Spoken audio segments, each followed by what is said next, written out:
What's up everybody, and welcome back to the channel. And as the name of the video suggests, today we are discussing Tribes of Midgard, more specifically the survival mode of the game, which I just recently completed or did 100 days of, and basically season 2, or my hopes for the future of the game, as it is a game that I enjoyed and do enjoy playing. I think it's got a lot going for it, and at the moment the only real heavy complaint that I can leverage against it is that there's not a lot to do in the game. But without any further ado, hit it.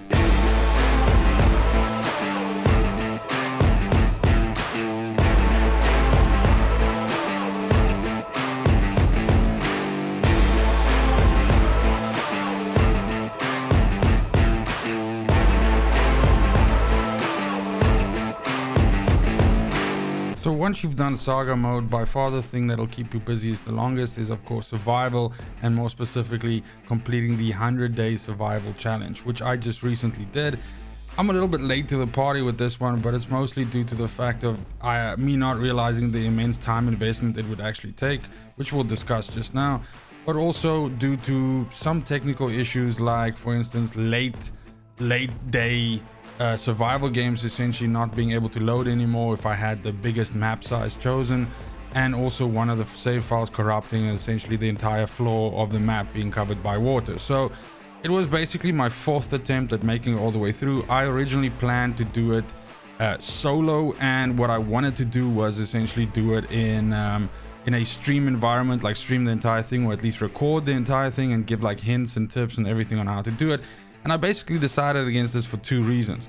The first reason being that this aforementioned time investment. So each day essentially clocks in at about 10 minutes. So you're looking at about 17 hours roundabout to do level or day 1 to day 100, which is a massive amount of time. And that feeds into the second reason, and that is that once you get past the initial, let's say 10 to 15 days, that is essentially the setup portion of your 100 days. And if you optimize those correctly, which we'll cover in this video, then the rest of the days are kind of like a snooze fest, and there's not a hell of a lot going on in the game, and basically the only thing you need to be taken care of. And again, this is specifically in solo. It's slightly different in co-op, because in co-op, of course, the minions that attack your base during the night are a lot stronger, and so there you actually have to concentrate on defense as well.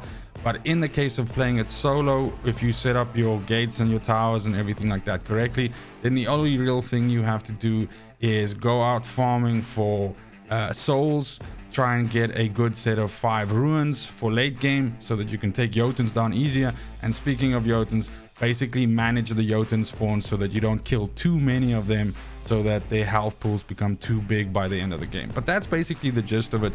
So let's go through some sort of tips, I suppose, for doing it solo. These tips of course are also applicable if you are doing it in a group setting, but of course in a group setting the idea is always to buddy up on everything. Like once you're at 2, 3, 4, 5 players, you know, one player basically does almost nothing to a Jotun, and especially later Jotuns, and more specifically if you get attacked at night by the fiends, they are quite a lot tougher and basically do require some intervention from players in the base to defend it.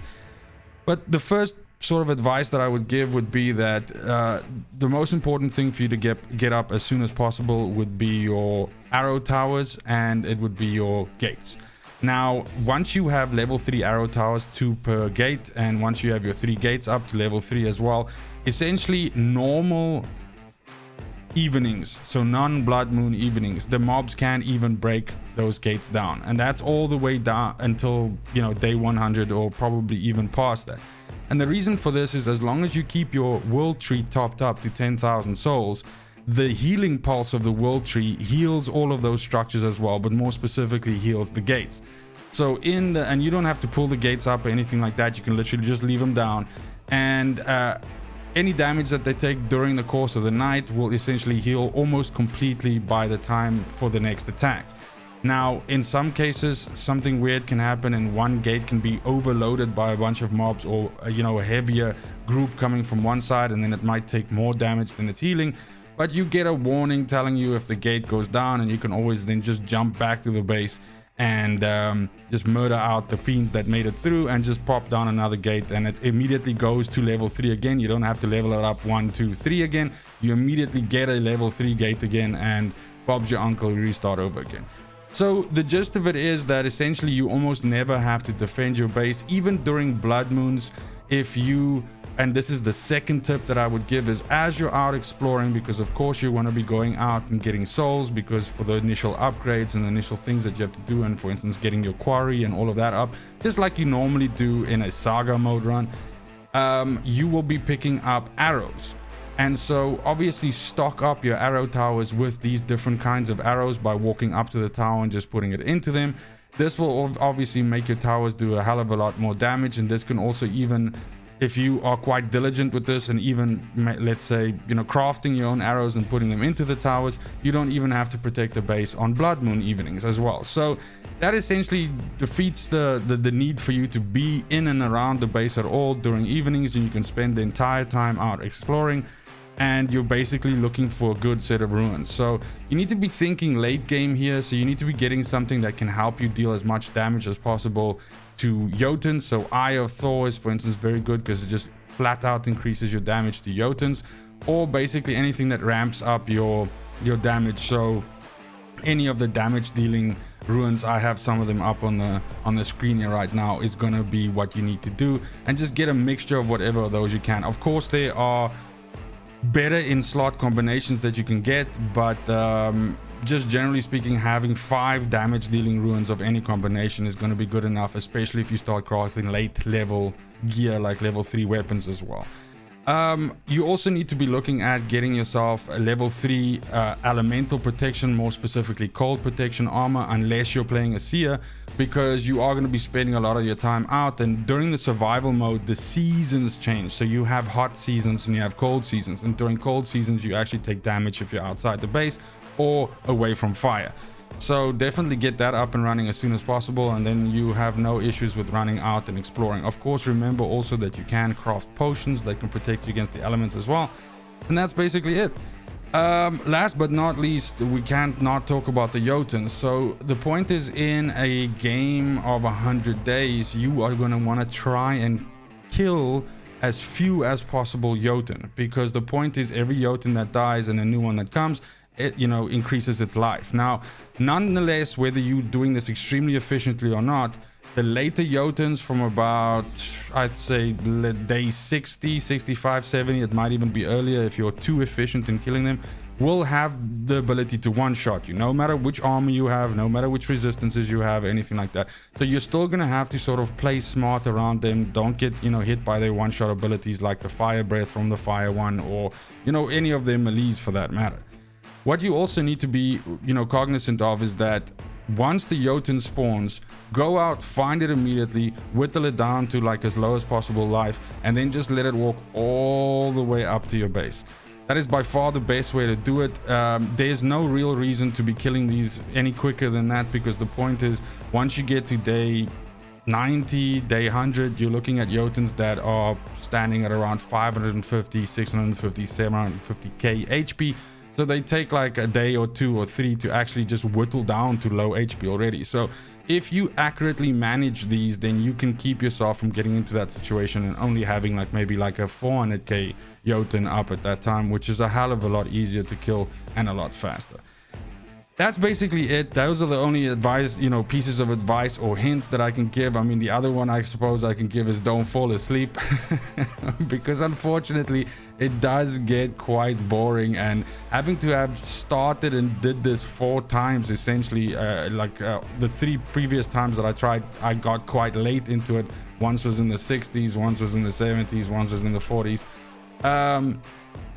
It does drag on a lot, and you do kind of, especially if you're lucky and you get good ruins right at the beginning, then you kind of run out of stuff to do, and basically the only thing that's left to do then is Jotun management. So I have no problem with admitting that I was doing this while playing something else. So I was having it run on the screen, and then as soon as I see a Jotun come up, I'd go out and do my business, and then I'd walk to the base, and I'd basically just be standing in the base watching and seeing if a gate goes down, I'd rebuild it and everything like that. And again, this is solo, and perhaps solo is not the way to play it. Perhaps the whole idea is to play it with friends, which will probably make it more fun. So, cell phone. Maybe that would make it more fun. I'm sure it would make it more fun, but obviously also more difficult. But that was my goal straight from the beginning, is to try and do it solo and basically see that and, you know, how it works out. as far as my season 2 hopes or my hopes for the game are concerned, of course, there are going to be seasons to this game. There is a roadmap for content, but not a lot of detail is available on this yet. Of course, we can speculate on some things which will surely come, like additional characters, additional weapons, perhaps additional elemental types, maybe not. But in terms of preference or importance, or what I'd really like to see, I'd say first and foremost I'd love to see them expand on the build options in the game. There was a time when I watched trailers for this game that I thought that it would have more tower defense kind of aspects to it. The ability to build outposts away from your base that you could put turrets down, or basically build things in the path of the Jotun as it's coming toward your base to slow it down or deal damage to it. But all of these can be addressed by just expanding the build options of the game. Of course, at the moment right now, it's fairly limited. You can put down floors, you can put down ramps, you can put on walls and everything like that.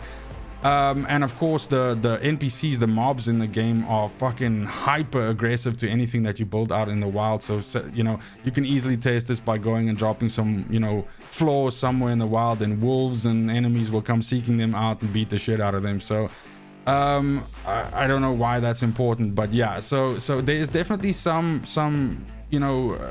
I would say appeal to being able to perhaps put down an outpost with 2 or 3 or 4 turrets. I say turrets, but I mean, of course, arrow towers or anything like that. Maybe, I don't know, like a fire pit around your base, or anything like that. But just more ways to use the building. I feel like the building is kind of like a second thought in this game. I of course don't mean the set items that you can build. Like, of course, the arrow towers, the gates, and the quarry and the farm and all of those things are good to have, and obviously very important. But I mean just more free building options, and that's it kind of seems like it's like half baked at the moment and not fully utilized, and that's definitely something that I'd like to see them explore a little bit more. The second thing that I'd really like to see is some kind of way for you to target specific ruins in the game. Now, don't get me wrong, I do like the idea that there's still this chance of you getting random ruins from chests and everything like that. But what would be cool and what would make certain runs interesting is if, for instance, you had a vendor in the base that, based on what day it is, or maybe it changes every week in the game time, or something like that, would offer a selection of ruins that you would maybe have to go out and get raw materials for and bring back and could trade for the ruins, or they could just cost a large amount of souls that you'd have to go and accumulate, like 10,000 souls or 15,000 or 20,000 or something like that. But that would be really cool, and it would incentivize you to try and set up these perfect runs where you could get like 5 of a specific rune, or 3 of one rune and 2 of another, or something like that. But just more ways to play the game, and it would be super interesting to see them do that. The next thing I definitely think we'll see more characters, more types of characters coming to the game. And what I would definitely like to see is a ranged only character or a mage character. And I want to slot into that there's certain archetypes in the game that the game doesn't fully commit to. If you look at the Warden, for instance, the Warden is clearly, the idea of a Warden is base defense, item crafting, and crafting in general, because of all the discounts and everything that you get. So in my mind, the idea would be that the Warden would be perfect and in this expanded build options that I was talking about before, as kind of like the character that takes care of the base. So building additional walls around the base and putting up a couple of additional towers, and building items and dropping them into the box, which you can already do. But this is what I'm saying, like there are certain archetypes in the game which could be expanded on, and which would add a lot of depth to playing the game, and definitely flesh out some of these characters more specifically into a certain role, for example. And then lastly, I think it would be pretty cool. We have pets in the game, so it would be cool if we had mounts. Maybe, obviously horses are like the easiest choice, but the sky's the limit here. We could get different things as well. I'm surely not expecting some steampunk motorcycle or anything like that, but definitely it would be pretty cool. Perhaps one of the characters could make a mount that had multiple seats on it, so this would be a quick way for you to get around the map, but you'd have to play that character because only that character can build that mount or something like that. But yeah, just yeah, it's just some ideas that I thought about. And yeah, let me know in the comments down below what you enjoy about the game, what you hope is in the future of the game. Are you still playing it? What is your favorite part of it? And that's basically it. Thank you so much for watching, especially if you made it this far. Go ahead and check out the Discord channel in the description down below for like-minded gamers that enjoy games like Tribes of Midgard and many others. There are sections in there for different games, as well as chat rooms and rooms where you can buddy up with people and try different games, different content, and ask for help. But most importantly, it's just a cool place to hang out with people, and probably one of the easier ways to get hold of me. That, and of course my Twitter. But that's it. Thanks again. I really do appreciate it. And it's just super important to me that you have a fantastic morning, a great afternoon, and an awesome evening wherever you are. And until next video, fucking cheers.